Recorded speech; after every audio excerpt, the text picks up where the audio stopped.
Great.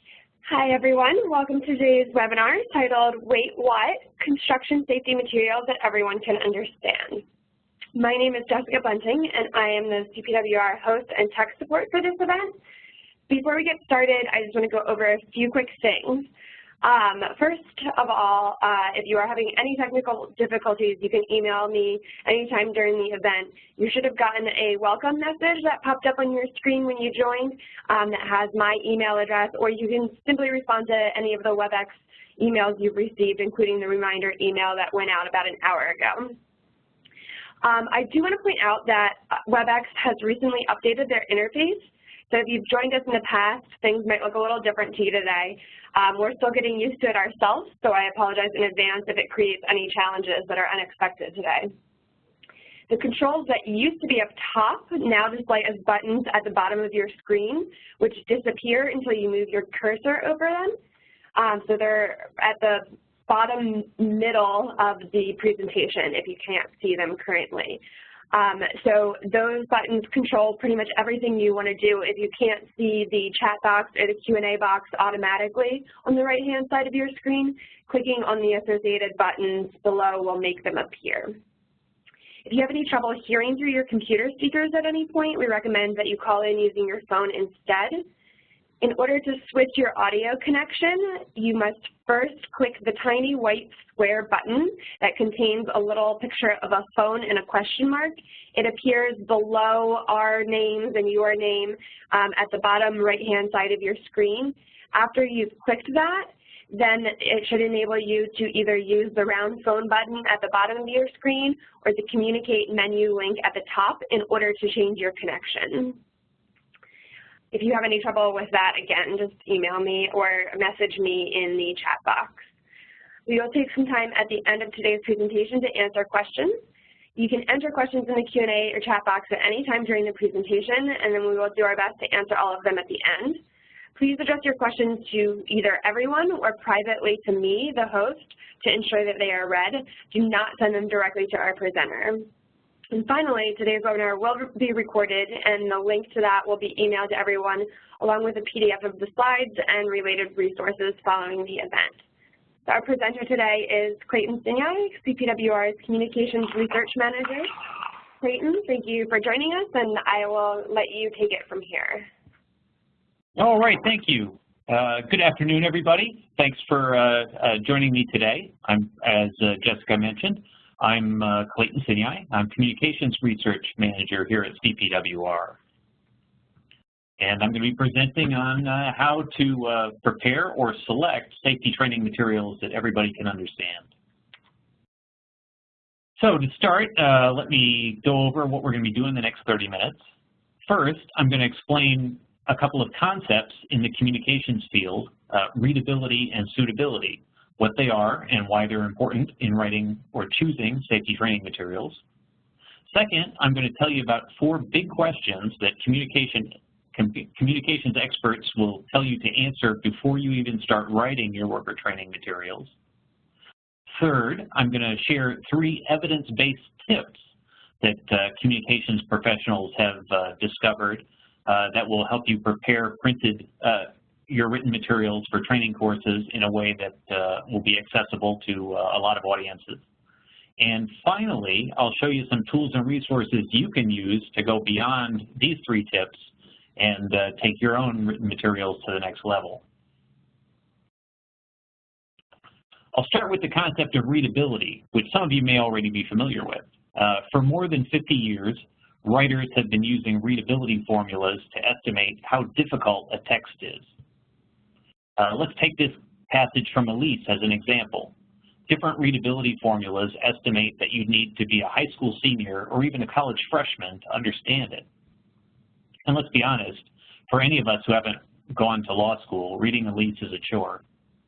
The fact is, there are many Americans who haven't finished high school or who don't read at a high school level, even if they did, or speak English as a second language.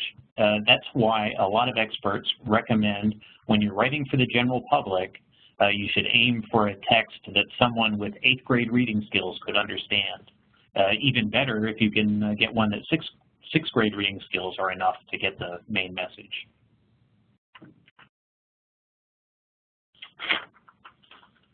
Now, as for suitability, beginning in the 1980s, communications researchers began to take the next step and look at what they call suitability.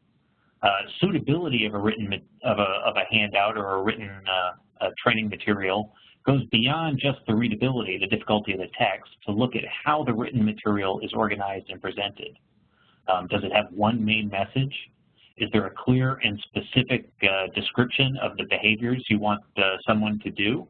Are there subtitles and visual cues that help the reader to find the most important information? These factors improve reader comprehension of any text, no matter what the grade level.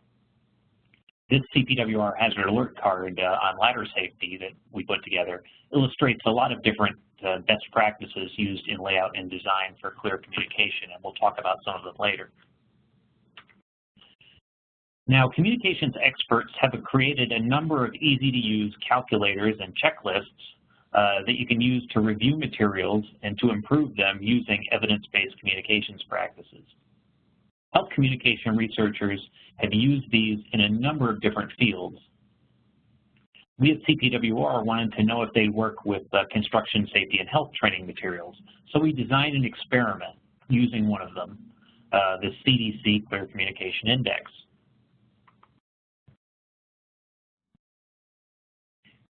We had on hand an old CPWR brochure about heat stress, the blue card on the left. The main point of the brochure was to make sure workers appreciated that heat stress was a serious and potentially deadly hazard, but that they could protect themselves by dressing properly, drinking water frequently, and taking breaks in the shade. So for our experiment, we took this old card and revised it using the Clear Communication Index tool. Then we took the two cards out to a training center with 450 apprentices, and we gave half of them the old blue card and half of them the new one. And we asked them to write down what was the main message of the card they received. So, did it work? Yes. People who read both the cards understood that working in the heat was dangerous, but readers of the new card were far more likely to actually mention the specific actions we were urging them to take. 3 times as likely to mention drinking water and taking breaks in the shade, and 4 times as likely to mention dressing appropriately for the heat in light-colored and breathable clothing. This was the message we wanted to deliver, so we considered this a success.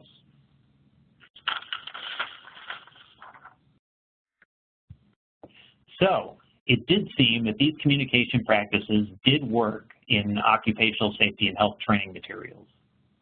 Now, I'll walk you through a few of these practices, these tips and these techniques that you can use when you're writing, or even when you're just choosing training materials for your audience. To begin with, communications experts recommend you answer 4 big questions before you even start writing. I'll start with question 1. Question 1, who is your primary audience? No matter what your topic is, you can't write a single document for everyone and still write something that's easy to understand. Every audience has different needs.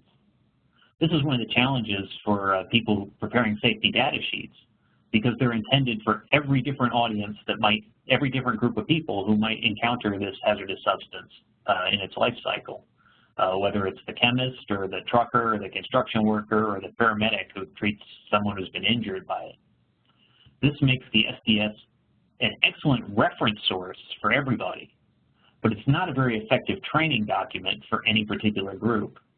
If you want to prepare training materials, you need to start by identifying who your audience is so you can focus on that audience and their needs. In our case, we were writing for an audience of construction workers. Question number 2, what do you know about your target audience's reading skills and background knowledge? If I'm writing something about asbestos for safety directors, it's going to be different than what I write for trades workers. In the case of a construction worker audience, I need to keep in mind that while about a quarter of my audience has at least some college education, another quarter has not graduated high school. And there are a lot of people in my audience who speak English as a second language. So I'm going to have to keep that in mind. I'm also going to have to keep in mind that they bring different background knowledge to this issue. As my audience has a lot of knowledge about the building process, but they don't necessarily use a lot of technical health terms. So I'm going to try to write my message using words my audience uses. I'm not going to write that asbestos is carcinogenic. I'm going to write that asbestos causes cancer.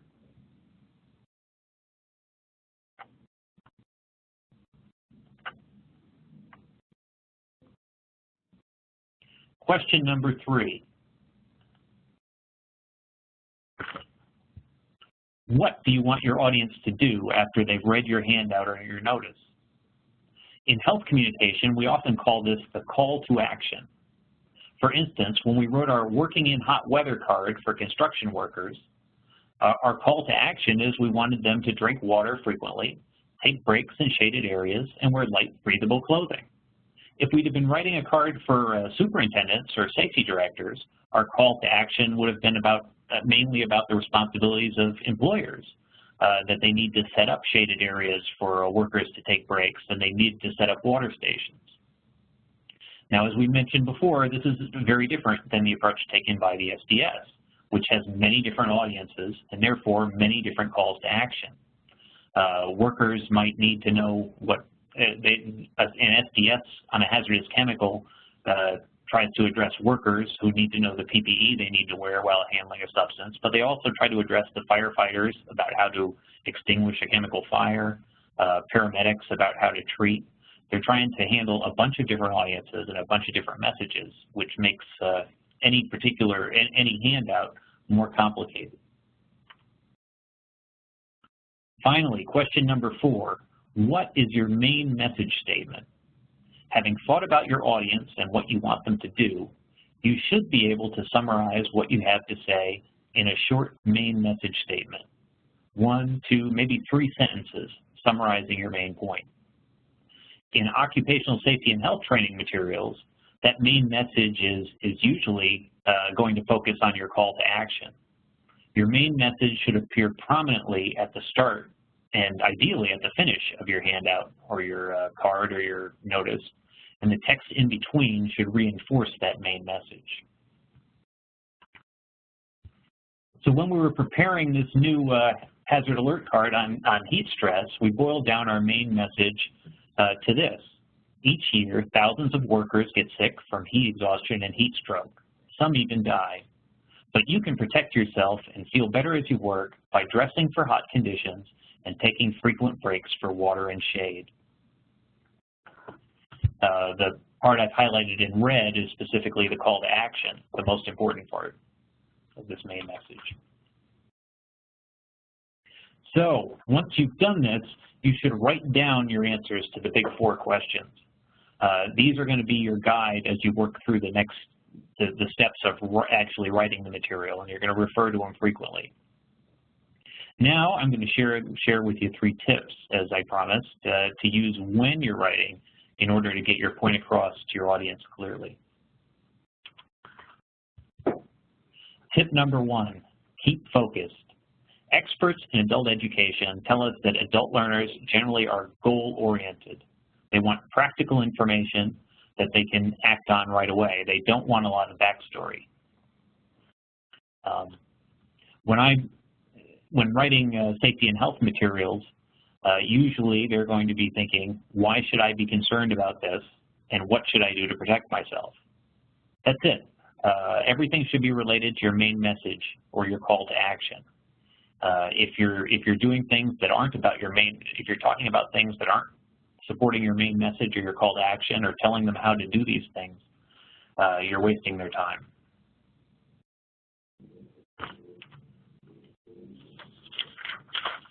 Now, we took this advice to heart when we designed this new card. The original version of the card was packed full of information, and it was all good information, but it wasn't necessarily all necessary to support the main message for the audience we had. For example, in looking at a lot of the information in looking at all the information that was provided, we decided that on the old card, while they talked about given an explanation of the wet bulb globe temperature index that our audience probably didn't need a detailed explanation of that. So by going through and focusing only on the information related to the main message and the call to action, we were able to cut the length from 1,200 words to a tightly focused 300 words. Tip number 2, start with a summary. Starting with a summary helps in more ways than one. First, the summary you provide at the beginning tells the reader what to expect. This is good, by the way, when you're speaking as well as when you're writing. If you start by telling your audience the main points that you want to get across, they will find your message easier to understand and they'll retain it better. It also helps to, a summary at the beginning also helps if there's anyone who just reads the first page and puts it away, because at least they still got the main and most important points. Now, our old card started with a long introduction about the health effects of heat before it even began talking about how workers can protect themselves. In the new card, we summarized the whole message on the main message on the first page. Our main message was heat can be a serious and deadly hazard on the construction site, but you can protect yourself by dressing for conditions, taking frequent rest breaks in shaded areas, and drinking water. By doing all that on the first page, this helps to explain why the apprentices who got the new card were much more likely to mention those actions in their summaries of the content. Tip number 3, use subheadings. Subheadings, like the summary at the beginning, also serve many purposes. For one thing, long blocks of text, like we see on the old card, just look like a lot of work to get through. And some people will take one look at it and decide they're going to put it away and come back to it later. And a lot of times later never comes. On the other hand, people who open up the card and see a list of subheadings have a good chance that one of them is going to catch their eye and they're going to get into the message and start reading it. For another thing, subheadings make it easy for a reader to find the particular information that they need. If a reader wants to find out how often health professionals recommend taking water breaks, they don't have to wade through the whole text to find that. They go right away to the drink water subheading and find out.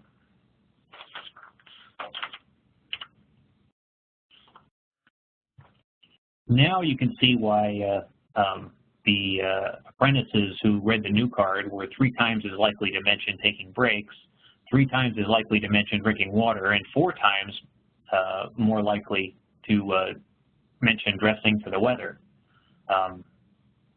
Each of these are presented in subheadings that you just can't miss. The subheadings cue the reader that the material there is important. Both the cards told workers that they should do all those things about taking shade breaks and water breaks and things, but the information made a much bigger impact when it was illustrated by being used as a subtitle.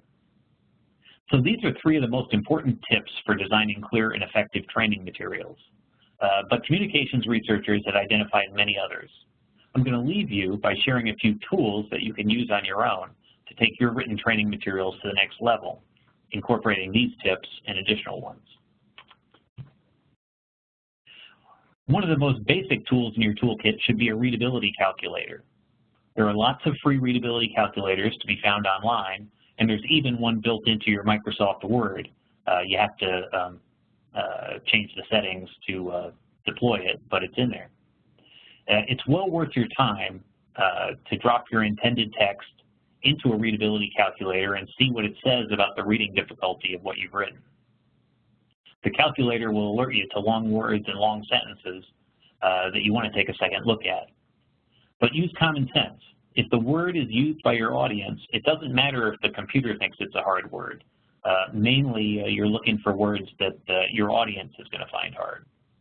And people in a particular trade will have lots of long terms that they're perfectly familiar with. Now, the CDC Clear Communications Index, Clear Communication Index that I mentioned before, is a checklist that will walk you through the 4 big questions and then through a series of writing and design features that can help you improve your materials. the National Institute for Occupational Safety and Health uses the CDC Clear Communication Index to review many of its publications. And it's the one we used in our experiment. This is available free online at the CDC website. The CDC also publishes a booklet called Everyday Words for Public Health Communication. This is an excellent resource. It's like a guide for translating safety and health jargon into regular people speak. It'll remind you that things like normal people don't say fatality when they're talking. They say death, and you are best advised to talk about deaths rather than fatalities when you're writing materials for lay people. Here at CPWR, we've created a short one-page tip sheet, especially for those writing construction safety and health materials for worker training. This tool, Clear Writing for a Communication Audience, is pictured on the slide, and it's available for download from the CPWR website. Finally, perhaps most importantly, there's no substitute for the ultimate clear communication technique, which is testing what you've written with members of your target audience. You're writing for them, not for yourself. And so they're the ultimate authority on what's clear and what's not. If at all possible, you should find some members of your target audience and float drafts by them to get their feedback and find out what may be a problem for understanding and what is not. So at this point, I think we've covered everything we set out to do. Time to spare. We talked a little bit about what communications experts call readability and suitability. We covered the 4 big questions that you should answer before you start writing your safety training materials. We covered 3 major tips for writing materials with a clear message. And finally, I showed you some tools and resources that you can use to make your training materials even clearer and more effective. After the webinar is over, I'll send you an email with links to all of those resources. Thanks for listening. With that, I can take questions if anyone has any. All right, thank you, Clayton. We've had quite a few people asking about whether or not this will be available after the fact. And so as Clayton just mentioned, we'll be sending out an email. So in that follow-up email, which will go to everyone automatically, you don't have to ask for it, there will be a recording of the event, there will be a PDF of the slides, and there will be links to these additional resources. If you have a question, please type it. I've seen a couple people use the hand raise button, but I have no way of allowing you to speak out loud. So if you have a question, please type it in the chat or Q&A box.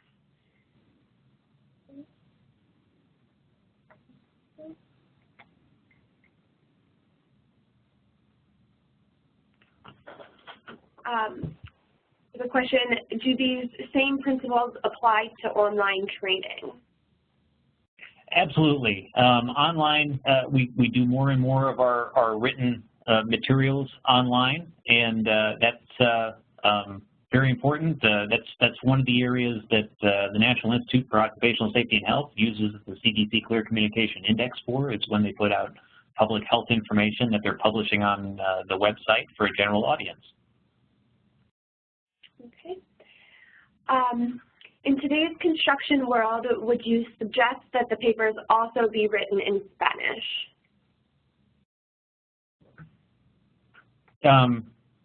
One more time? Sorry? In today's construction world, would you suggest that the papers, I think the materials in general, be also written in Spanish? The short answer is yes. The longer answer is you absolutely have to work with your audience and find out how they want to receive their information. If whatever language is getting your message across clearly to the audience that you're presenting to. Okay. Next question is, I missed the first 15 minutes. Was there any data collecting that led you to these conclusions? And again, yeah. you know, this recording will be available, but Clayton, if you just want to summarize real quickly. Yes, we did an experiment to confirm these with a construction audience, and you'll be able to see the information on that in the recording. Okay. Are you able to give guidance on how to assess effectiveness of training?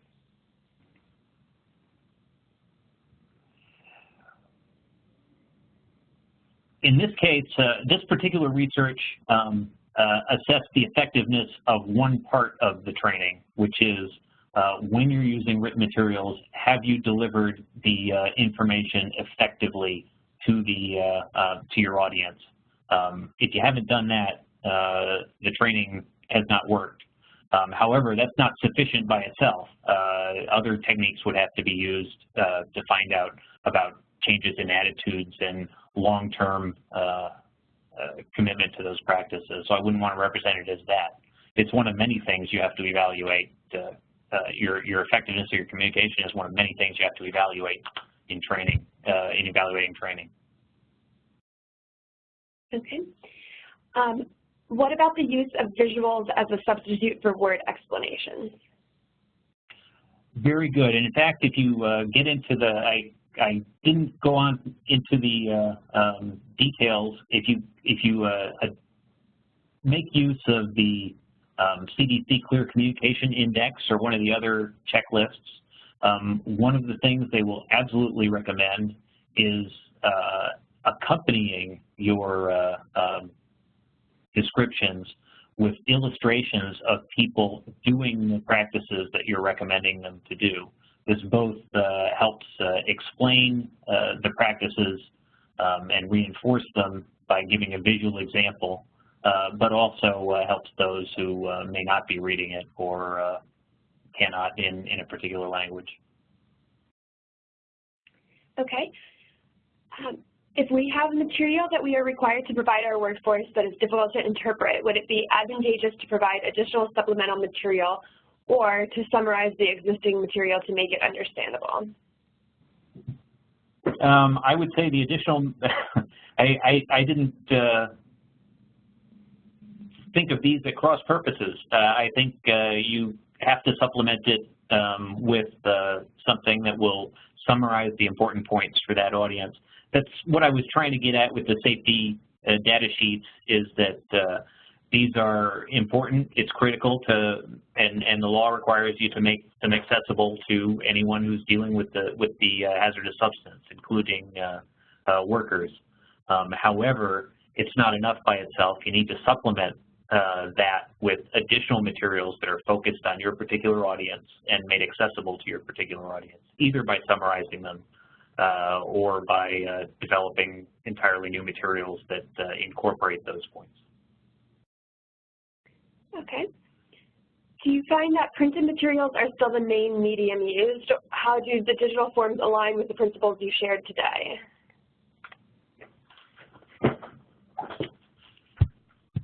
Printed, I think the speaker the questioner who asked earlier about the online materials made a good point that a lot of these materials are no longer printed, but they are still written or contain written elements. Visual, and at the same time, visual elements are very important in referencing the messages. Now, on the job site, we find a lot of people like to hand out printed materials because they're not encouraging workers to take their phones on the job and share things, and so that they can share safety messages online. There's still a lot of print materials in use. We found in surveying our 1,000 safety trainers, both from union apprenticeship programs and from safety directors from major contractors, that some 60% of them had handed out some kind of written materials in the past month as part of their safety training. So they're still playing an important role, but digital and other resources are essential as well. Okay. Do you have any tips on communicating regulatory requirements to employers and workers without changing the meaning of the regulations?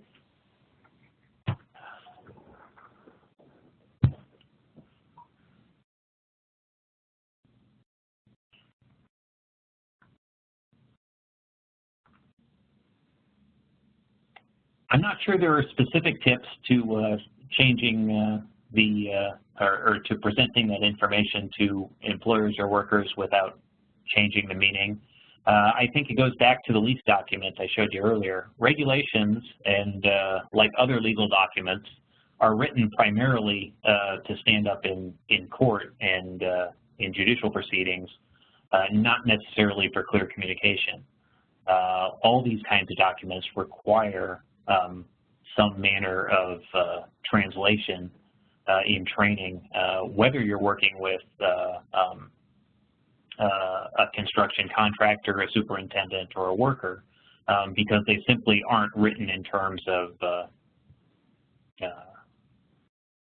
they aren't written for effective training. They're written for specifying how a law acts. So yes, you have to translate them. I don't know that there's any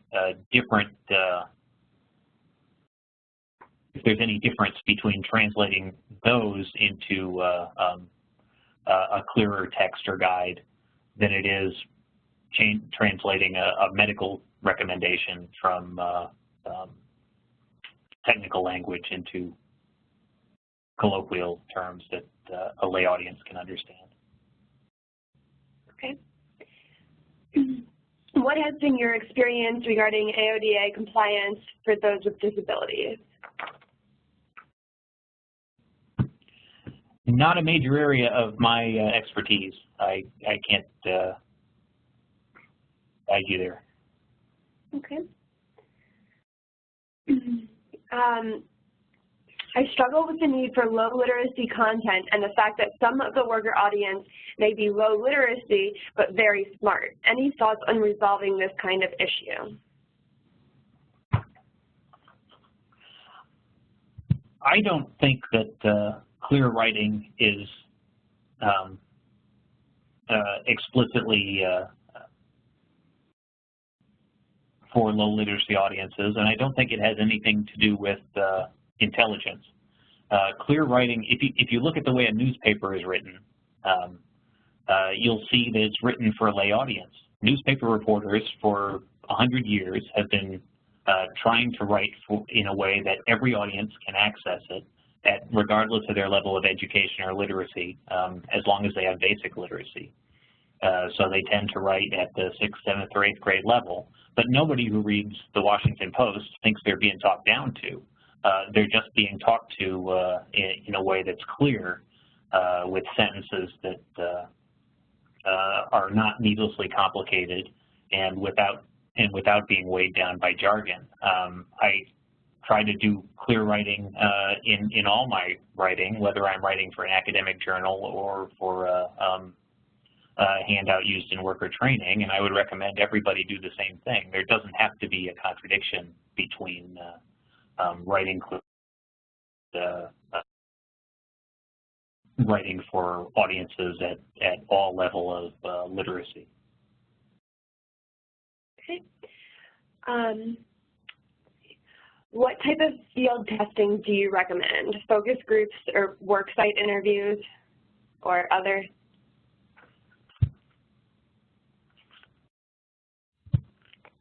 Jessica, I lost you there. Oh, sorry. The question is, what type of field testing do you recommend for materials? Either focus groups, worksite interviews, or other types of testing? Whatever is practical. It's the main thing is to do it. It's a challenge. I recognize that it's a challenge for anyone who's preparing a lot of materials to get out and test them. It would be great to do a gold standard of 3 different focus groups on different iterations of a handout with different parts of your intended audience. Before that's what people do when they're making advertisements and have a large budget.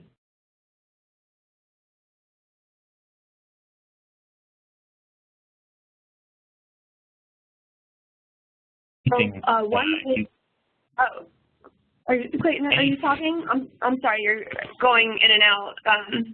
I thought you were okay, thanks. not talking, but I think maybe we just missed out on what you're saying. There must be something going on with our phones. Okay. As I was saying, the gold standard would certainly be if we could do multiple iterations of whatever we're writing and test it with several different focus groups drawn from our target audience. And if you have millions of dollars and you're making a Super Bowl commercial, that's what you do. If you're having to write regular lesson plans for safety orientations, you can't do that. Whatever you can do will improve your product. If you can get out there if you can gather 3 or 4 people from your intended audience and show it to them and ask them to circle any words that they think they or their coworkers might need explained, that'll be a great help. You know, whatever you can do in terms of worker testing will pay off. I noticed your examples emphasize significance without throwing out numbers. Should numbers be avoided when providing a message to construction craft employees?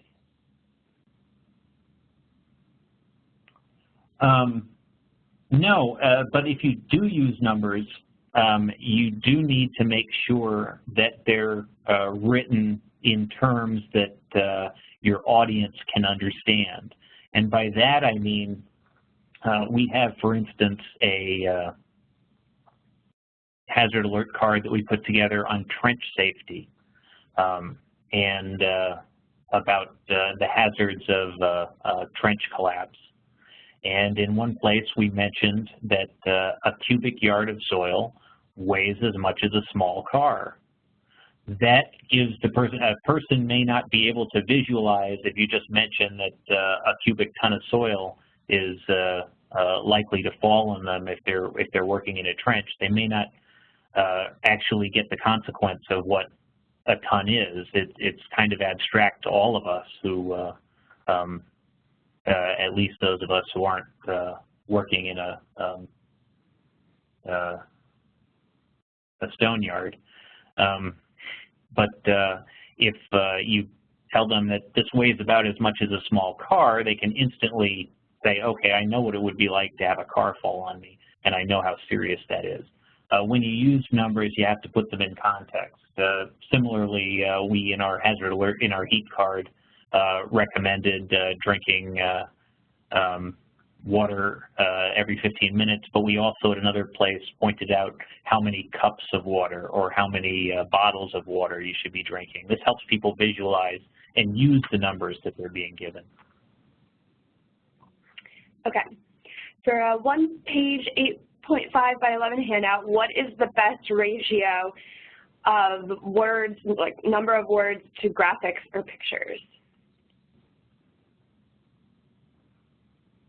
The best ratio of words to graphics is the one that your focus group of 3 in your intended audience says is best. I don't have a formula for it. That's to me the best thing is the one that is best understood, and that can vary depending on your topic or what you're or who you're presenting to. Okay. Is there a better time of day for communicating information to workers? I think this probably falls outside of the scope of your presentation, but if you happen to have any information on that. I don't know the answer. I bet there is, but it's not an area of my research. Okay. Let's see. I think that maybe we have a couple questions that were essentially answered before regarding electronic handout versions versus hard handouts and mobile apps versus other forms of training. So I think Clayton mostly covered all of that already. So I think we are through the questions, but if I did miss something, please feel free to either email me or Clayton's email address is up on the screen. You can reach out to him directly, and I'm sure he'd be happy to answer questions and follow up. And again, I just want to reiterate that I will be sending an email with some additional resources that Clayton mentioned and a recording to this event and the slides.